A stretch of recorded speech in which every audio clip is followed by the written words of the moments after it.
Okay, no intro as always. Today we're gonna talk about why Imperium can't replace Leman Russ tank with a better alternative. I mean, they can, it just wouldn't be a good idea. We got a lot to cover, so let's just get into it. Reason number one is the stockpiles of spare parts. This one is quite simple. There are planets like the feudal worlds where not many factories exist, but they still need to be defended by the Imperium. Feudal worlds are not that technologically advanced. A good professional blacksmith is more often than not the best you're gonna get when it comes to manufacturing spare parts for machinery and vehicles. So what does the Imperium do? Well, they just stockpile spare parts like tracks, engines, gun barrels, armor plates, transmissions, road wheels, etc. to be accessed by the Imperial Guard at the later date should the planet ever come under the threat of, let's say, Tyranids. If you switch to a new tank design, all of these spare parts become borderline useless. I guess you can melt them down to something new, but then you just wasted countless man hours for nothing.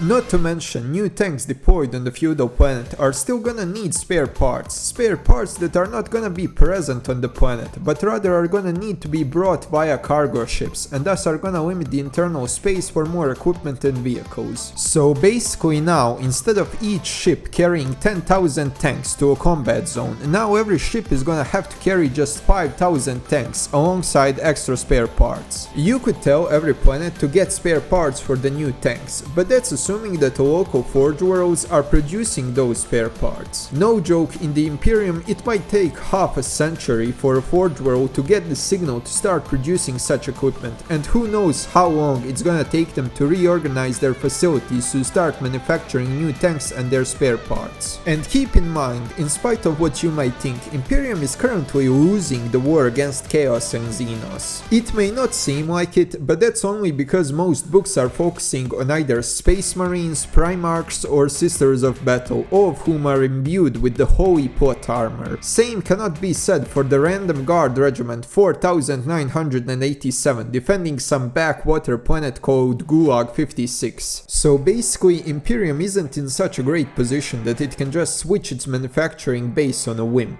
Okay, I can assume that a lot of you can now understand why undeveloped worlds can just switch to procuring or producing spare parts for the new tanks, but what about more industrialized worlds, like the high worlds? Well, the answer is still no, even if the message reaches them in time and they start immediately producing spare parts for the new tanks. They can't hope to build enough of them to replace the older stockpile of Leman Russ spare parts that took centuries to build up in time to be of any use to the reinforcing guard regiments equipped with the newer tanks. Now, what's gonna happen then when the guard equipped with the new tanks runs out of spare parts? Well, they're gonna ask the nobles of the hive to ramp up the production if they wish that their precious city doesn't fall. Nobles are of course gonna do this, and let's see what might be the consequences of that.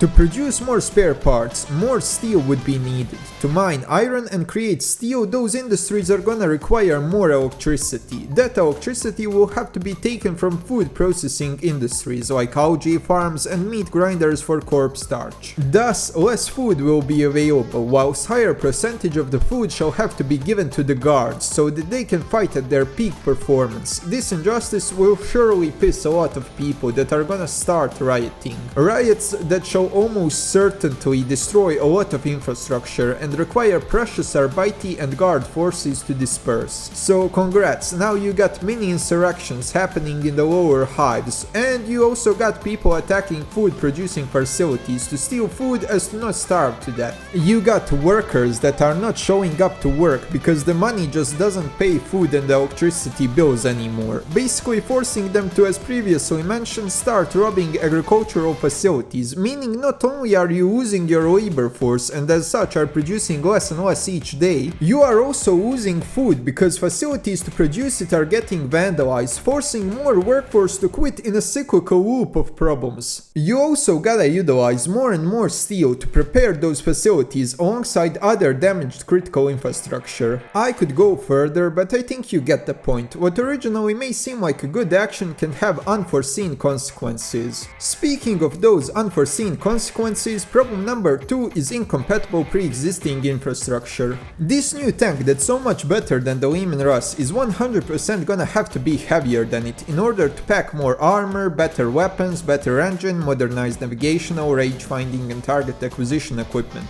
It's also highly likely that it's gonna require greater width as to be able to facilitate wider tracks for better ground pressure due to its added weight as to not get stuck in the mud or other soft grounds. Why is this an issue? Well, where do we even begin? Best way to transport heavy vehicles is via train, due to fuel economy and minimization of wear and tear. That's why even today you see most militaries transporting vehicles via the train network. There are also heavy trucks, but we'll talk about them later. So let's say that the train can carry 1000 kilograms. Leman Russ is 60, but let's say that it's 100 for mathematics sake. We already addressed that the new tank would have to be heavier, so let's say that it would be 200. That would mean that for one run from one hive city to another, you would be able to carry only half of the tanks. You would have to look at if you're passing through some tunnels or tight spaces due to added width so that you don't scrape up your precious tank on the walls of the tunnels. You would also have to see if the tanks can even fit on the rail cars. Germans in World War II had the problems of Tigers being too big to fit on rail cars with their original wide tracks. So they had to design an entirely new set of tracks that was only put on during their rail transportation. Also, pray that the heavy trucks that transport tanks from the rail stations to the FOBs as to minimize tank wear and tear not only for the tanks but also for the roads can even carry 200 kilograms, otherwise you're gonna be so screwed. Next problem number 3 is that of maintenance and knowledge. Even if you get the guard to understand maintenance procedures for the now quite more complex newer machines, that doesn't fix much. Mechanicus does partially help because they fix a lot of guard equipment and they don't have the issue of not being familiar with the engine or transmission because they can just download those files to their brains, but there's only so many tech priests in the guard.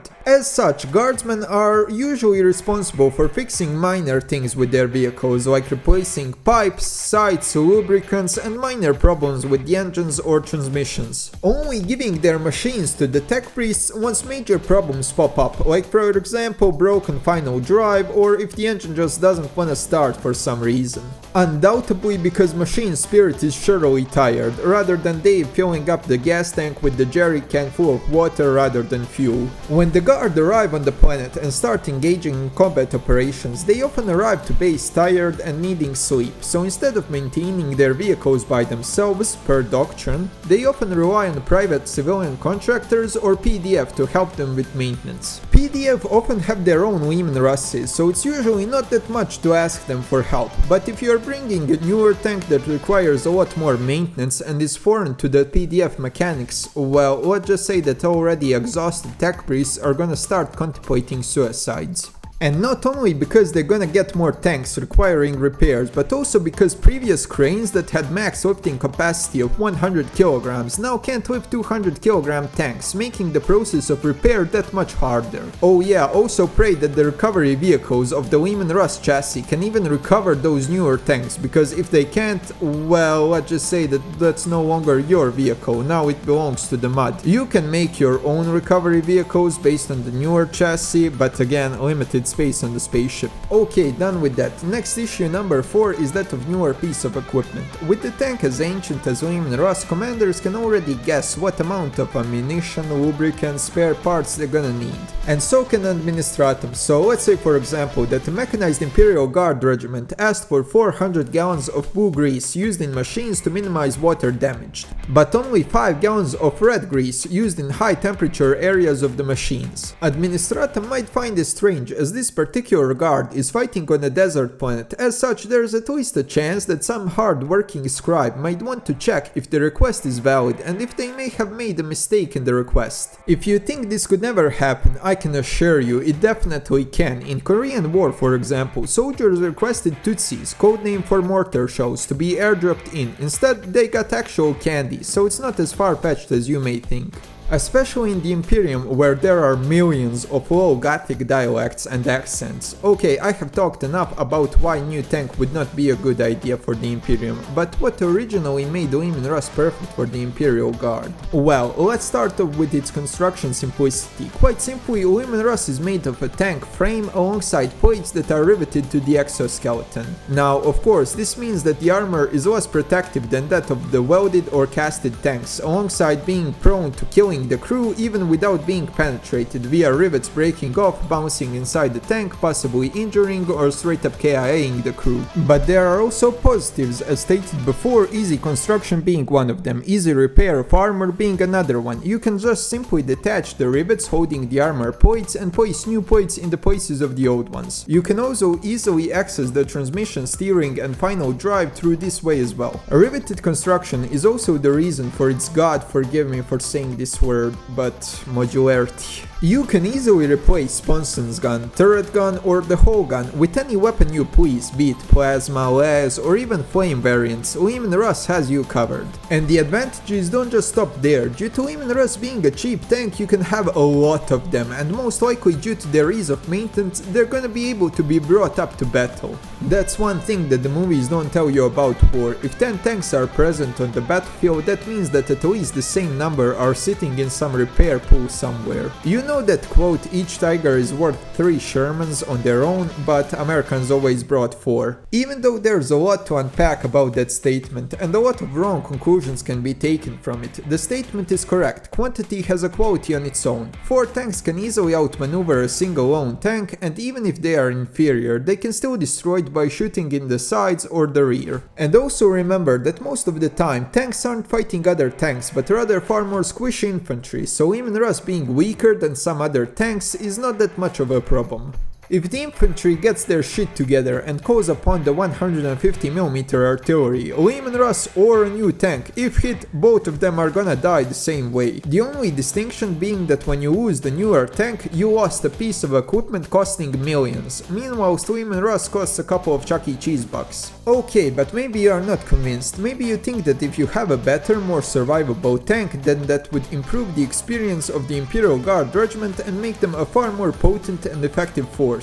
By, you know, preserving experience by the Imperial Guard just not dying. Okay, well, let's see. Average human being has a life expectancy of 80 years. Let's say that in Imperium they have 60. Because everything is shit and they probably inhaled enough carcinogenic chemicals to acquire 20 cancers by the time they had hit 10 years old. So you take a 20-year-old into the guard to train a soldier even to a normal standard of being able to read maps, call for artillery strikes, take care of his weapon, be precise shooter, you need at least 5 years old. For officers, probably closer to 20. So now he's 25. Now you need to wait for all of your equipment to be produced on some forge world and delivered to you. Let's say that that takes another 5 years. Now he's 30, so now you gotta go to a combat zone. Due to war being highly unstable, let's say that that takes 10 years to get there. Now he's 40 and is seeing his first combat deployment. Let's say that the war on the planet is against, I don't know, orcs, and that it takes 10 years due to orcs leaving spores and those needing a thorough extermination. Now he's 50 and by the time he gets to the next war zone, he might just be dead.